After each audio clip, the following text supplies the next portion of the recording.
If you guys are wondering what's that sound in the background, it's actually the electric fan. Because even though I want to turn it off, I just can't because we're in the Philippines and we need air. Today, we are going to declutter this thing right here. It looks like a bag of cement. And it even feels like a bag of cement. Sitting in my room, thinking about all the crazy things we love to do. A lot of people were against with the idea of me doing this video because they didn't want me to share how messy I am. But I'm gonna do it anyway because I'm trying to upload often and I really need to clean my bag, so we're hitting two birds with one stone. School was supposed to start in on June 1st or at June 1st or in June 4th. School was supposed to start in the date June 1st, but it was moved because of everything that's happening, which means that if it wasn't postponed, I would have decluttered my bag a long time ago, so now we're here. This is my bag ever since high school began. I know I should have just continued using a trolley bag, but they just don't allow that in high school. I miss having a seat and a bag at the same time. If you're wondering why it's too big, it's because we don't have lockers in school. And to tell you the truth, this isn't the only bag I bring when I go to school. I also have a separate handy bag where I put all of my notebooks that I will be using based on our schedule. Because you wouldn't want too much weight on your back because that's going to affect your posture and you might have scoliosis, etc. At ayoko ding makuba kasi I need to dance. Sometimes, hindi ko maintindihan yung mga taong pumapasok sa school na ang dala lang ay maliit na string bag. Paano nila nagagawa yun? Nasaan yung 7 notebook na kailangan nilang dalhin sa araw na yun? If you guys are one of those people, please comment down below how you do it because I really need help. And later on, while we're doing what's in my school bag at the end of the year, but all the items will be excluded and recycled, I am also going to share some of my organization tips. I may not be the most organized person in the world. I'm not even sure if I'm organized at all, but I have my tips. I've been doing them for the first quarter at least, because now in 3rd and 4th. But they do work if you have the determination to keep on being organized the whole year. But later on, I will also explain myself why I wasn't organized the whole year. Let's start. So,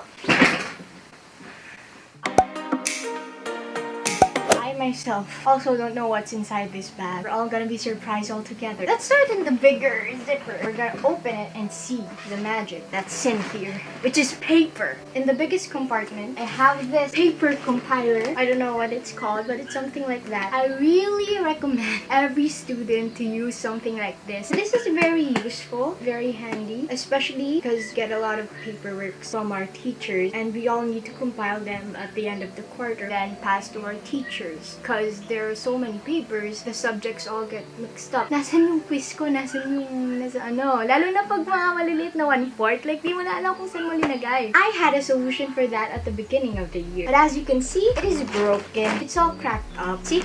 What I did was, I put subjects, some labels on each compartment. But what happened is that labels were gone. Hindi sila nanatili kung saan ko sila linagay. So, tinambad na ako magsulat uli, gumawa uli. Kaya ang nangyari, suksok na lang ako ng suksok. That is one of the reasons why I didn't stay organized throughout the whole year. If you find this too bulky, if you don't have a bag for cement, you can actually just use a clear book. Actually, this year, I'm planning to just use a clear book because I might just not break it like what I did with this one. Ooh. Documentation that I didn't get to pass. That's okay. Never mind. I don't think I'm gonna separate all the papers in here because, as I said, I'm gonna use a clear book. Or maybe I'll still use this one and then I'll just clutter this on a different day.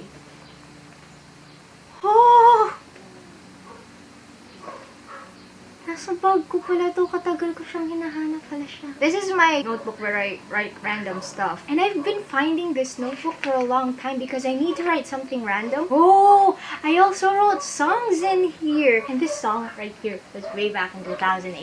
Just sharing. And it doesn't have a title. This is one of the things that I did when I was bored in between classes. Then I'm done eating my food. Now I can write something random again. It's quarantine. Amazing. As you can see, I had a paper compiler. But all I did was put papers in my books. Yung folders na to, ano siya, nag-declutter na pala ako dati nung mga papel. Matatapos lang ng grading. Inayos ko sila, yung mga kailanganin ko pang papel, yung mga gusto ko nang itapon or i-recycle. One tip that I learned from one of my teachers is that meron talagang ginto sa basura. You can sell these papers when you're not gonna use them. Or if you're gonna use them, you can just take a picture of them and then if you wanna visit it, it's right there. It's good that in our school we have this store where all the school supplies that we'll need is right there, including something like this because I keep losing stuff like this. I should really put my name on periodic tables, even in maps. And we have this when we have contributions in our section. This is where all the money goes when I collect them. But when a different person collects them, bahala sila. We have yellow papers, reviewers, and lectures. Because I have no idea where my other notebooks are during those times. So I just got a yellow pad and then just write them out. Oh, do you know this? If you're in the 8th grade or you're even past that, this is my copy of Florante at Laura, everyone. We bought a book. Now I don't know where the book is. I ended up just searching up Kasaknongs. That's so conyo. Magtagalog na nga lang tayo, Christian. May lengthways pala ako! Kasi, akala ko wala akong papel. So, nanghihingi ako sa katabi ko. So, makita-kita ko ngayon, meron pala akong lengthways sa bag. Mga katabi ko noon na hiningan ko ng papel, huwag kayong mag-alala. Pag nagpasukan ulit, pag pwede na tayong lumabas, sagot ko yung lengthwise nyo. Bagong-bago, hindi naman bagong-bago. Bawas siya. Ba't bawas? Napulot ko lang ba to sa ate ko to? Sulat ng ate ko to. Yung dulo ng pasukan, tsaka ako bumili ng long pad. Hindi siya ganong gamit. At least meron ako next school year. We have here, charger. Tama ba to? We have more paper. And I don't know if you guys, but I don't like crumpled paper. When you throw them in the trash, I don't like it when it's crumpled because that's like one of my pet peeves in life. You can just throw it away as a straight paper. This was written by my cousin. I never touched anything that was related to school the whole quarantine so far because that is toxic for my pamper days. Ano ba itong pagkain na to? Ang galing nga, hindi nilalanggam yung bag ko kahit puro crumbs. Now, it's time to separate these things kasi walang forever.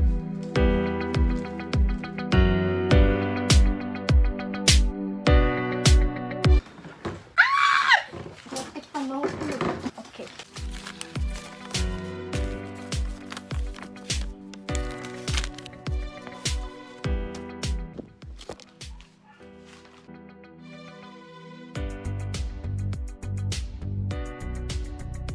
Reviewer, never kong nasagutan.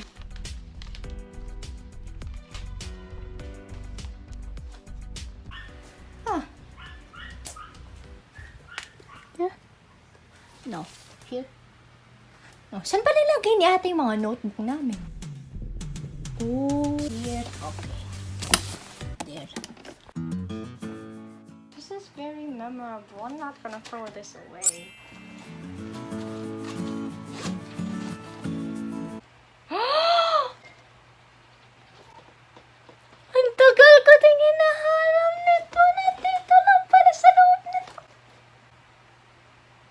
Akala ko nawala ko na din to. Thank you, God. Sariling pera kasi pinambayad ko dito eh. As you can see with what I'm doing here, I am arranging them based on their sizes because it's much better. All the bond papers, because they're the longest among all papers, they go at the back, and then here at the front are the ones that are smaller. So that's a tip.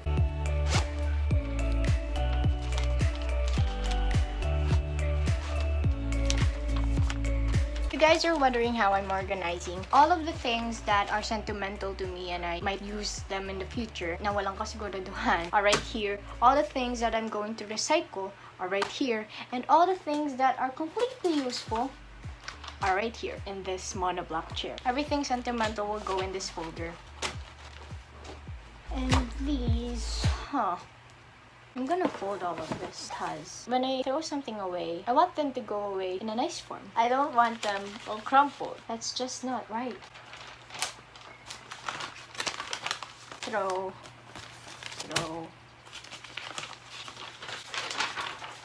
You know what? I wasted a lot of papers just to print that Florante and Laura. This is sentimental.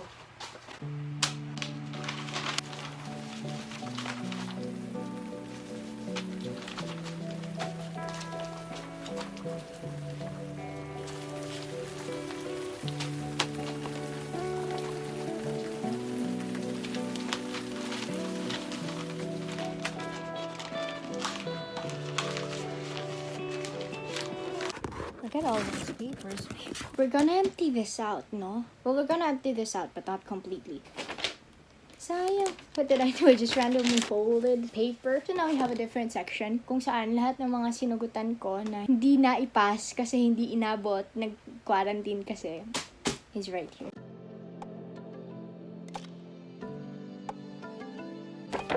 Like the video, guys. Let's prove my sister and my mom wrong.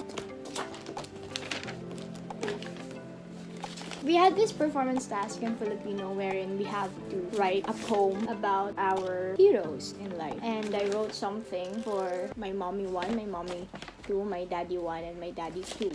And I'm really proud of this poem because I just really felt like I was a makata during those times. Also, at the back, I forgot what you call these. These are random English words put all together. When you read them, it's going to sound with sense with the Filipino language. So, for example, die a bit is, I'm not sure if I did well. Sobra tame is, the hill as hook al. Bigay sakit du lote miss. The hill saw as hook al. Nagbigay sakit lo ma bu math a. Pu may at pa. I'm never gonna throw this away. Perfect attendance! Woo! It's like a symbolism of getting up early and going to school at the right time. Las verduras. Because we have a Spanish subject. That's fun. Buenos dias. Me llamo Christian Candelaria Luminga. Tengo 14 años. I'm wishing I was still young, so...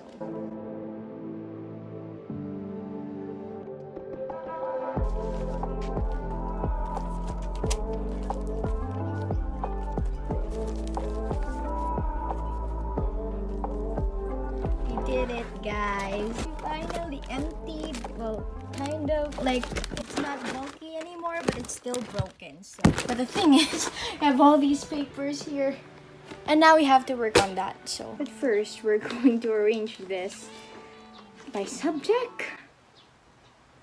No, we're not gonna do that. We're gonna arrange it by paper. This is really a lot of work because you're gonna separate things, then you're gonna separate them deeper.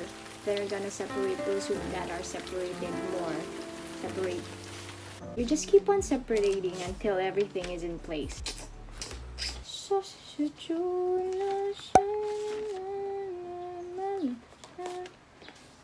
me crazy, but I love you infinitely. Between me and you, I was combined. Siguro yung iba, pagsamasamahan na natin yung mga mag-subject. Yung iba, hindi lahat. Masyadong madami.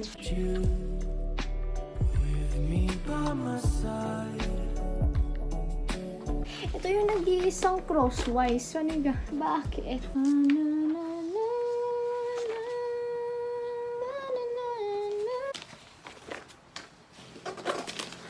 It's also useful to use those little clips. Those are lifesavers, aside from staplers. These are the best thing when organizing things. It's small, it's affordable, it's amazing.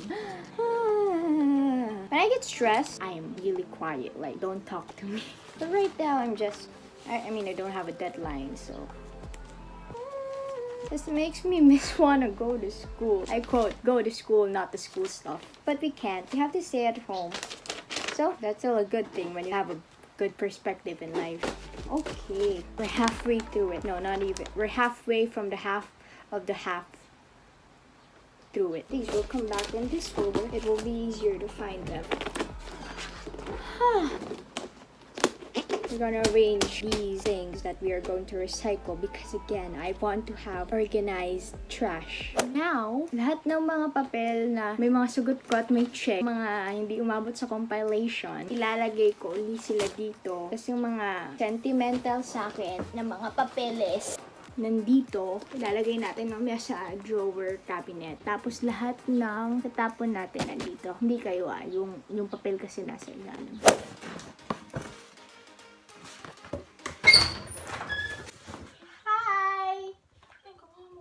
Cleaning! Aren't you proud of me? This is our progress for today. Right here are the things that I still might need in the future. In this folder are the sentimental things, and these are the ones that are going to go to the paper bin. See you guys tomorrow.